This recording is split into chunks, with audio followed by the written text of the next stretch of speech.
Welcome to the fourth and last video in the series on the book Belonging and Inclusion in Identity-Safe Schools, A Guide for Educational Leaders.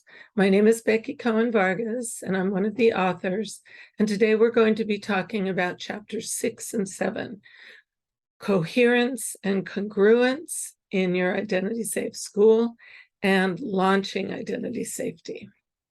Let me share my screen. In earlier videos, we talked about creating identity safety and the power of using it with students, as well as in your leadership and working with your staff. Then we talked about assessment and ways to incorporate identity safety as you work with families and the community. Today, we're going to be looking at putting it all together and how we can align and basically get our ducks in a row. The strategies, the attitudes, the climate, the structures, and the policies, all going and pointing in the direction of equity, inclusion, and academic growth.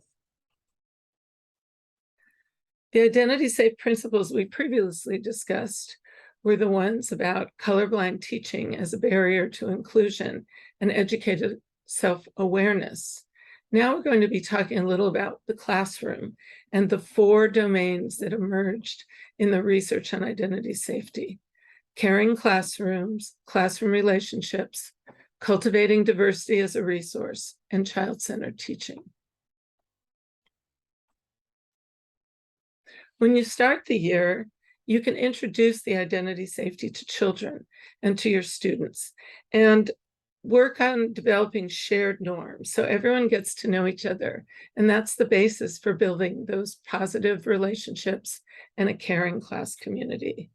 Clear expectations and a teaching for understanding and allowing student voice to emerge is also an important part as you get ready to launch your year. And of course, cultivating diversity as a resource for learning is woven throughout the curriculum. We ask you to think a little bit about your school as you prepare for launching. Think about belonging, both with your students, your staff, and also with members of your community. Think about how they're feeling. Are they able to speak up? Are they alone? Are they connected to others? Are they relaxed? Are they tense? Particularly think about students of color in your school. You may have a large majority of students of color, or maybe a small minority of students of color, but all of them need teachers who look like them. How are communicating expectations communicated to them? And look inside the classroom doors. Are they equally in the higher level and gifted classes and advanced placement? What about special education? Sometimes schools have special education classes where most of the students of color are somehow put into them, and they might be disproportionately overrepresented. What happens when there's a microaggression? Do teachers feel comfortable responding and helping students learn? Think about your multilingual students. We have students from so many countries and languages in our schools. And what are you doing to validate those languages? Have you met the families? Do you have translation at the meetings? Simple thing is pronouncing the name correctly goes a long, long way. Think about gender in your school. What kind of role models do you have, both in the curriculum and in your staff? Do people feel comfortable expressing themselves fully and coming to school with their whole identity present instead of leaving it at the door? What about pronouns? Have you done anything to make it safe for people to use their pronouns for self-affirmed identities? And what about the bathroom use? By law, students are supposed to use bathrooms that match their self-identified gender, not just be sent to the nurse's office.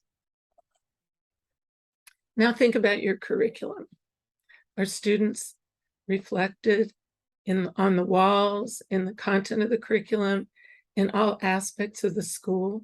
That's such an important part of cultivating diversity as a resource, that they see themselves as having value by being part of the curriculum. Have you worked with your staff on culturally responsive teaching.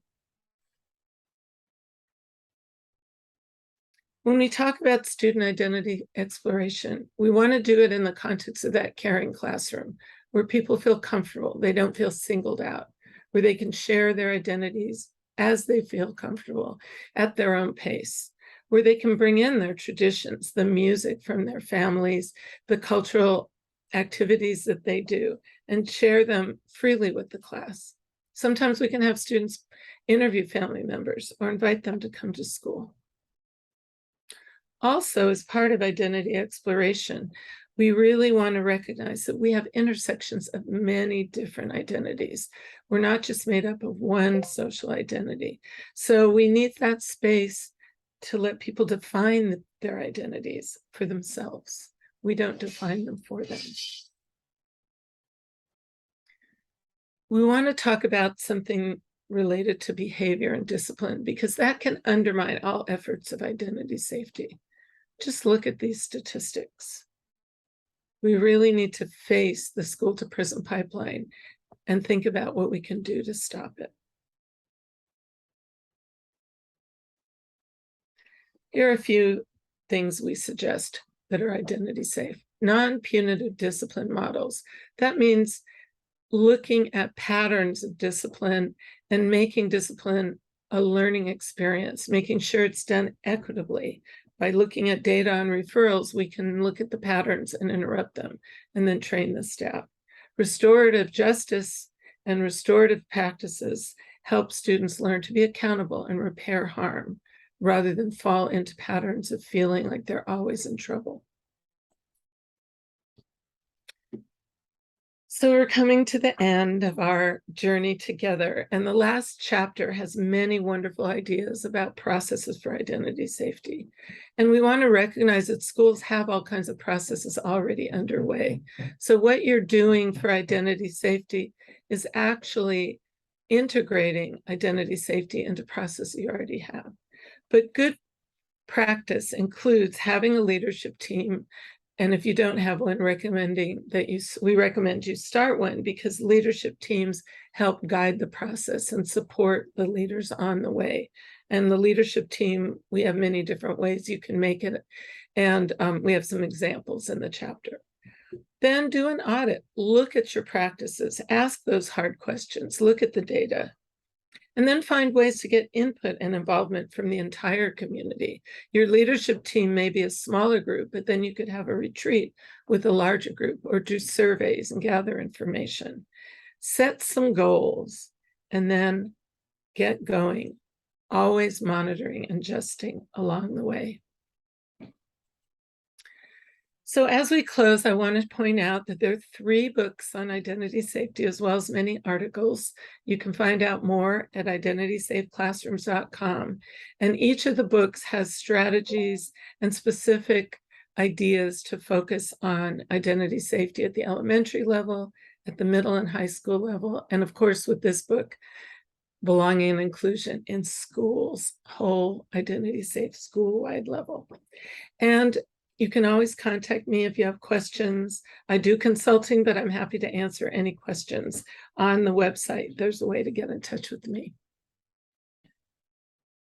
So I thank you for participating in this 4-part series. I hope it's given you food for thought, and I wish you the best in the coming school year. Thank you.